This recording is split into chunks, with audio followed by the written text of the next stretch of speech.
Aldous Huxley, author of Brave New World and brother of Julian Huxley, gave a speech at Berkeley in 1962, shortly before his death. He admitted that his best-selling book, Brave New World, written in 1932, was based not on fiction, but on what the elite were actually planning to implement.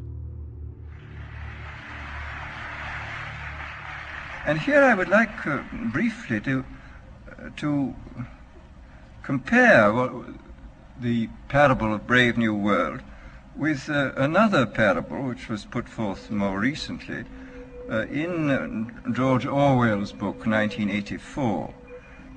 I'm inclined to think that the scientific dictatorships of the future, and I think there are going to be scientific dictatorships in many parts of the world, will be probably a good deal nearer to the Brave New World pattern than to the 1984 pattern. They will be a good deal nearer, not because of any humanitarian qualms in the scientific dictators, but simply because the Brave New World pattern is probably a good deal more efficient than the other.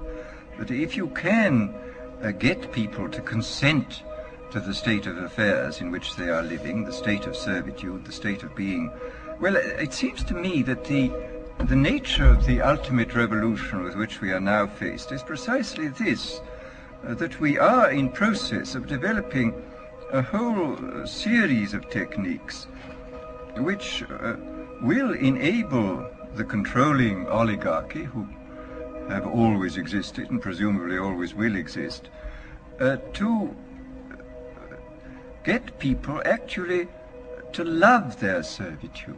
People can be made to enjoy a state of affairs which, by any decent standard, they ought not to enjoy. And these methods, I think, are a real refinement on the older methods of terror, because they combine methods of terror with methods of acceptance. But then there are various other methods which one can think of. There is, for example, the pharmacological method. This was one of the things I talked about in Brave New World. And the result would be that, you can imagine a euphoric which would make people thoroughly happy even in the most abominable circumstances. These things are possible.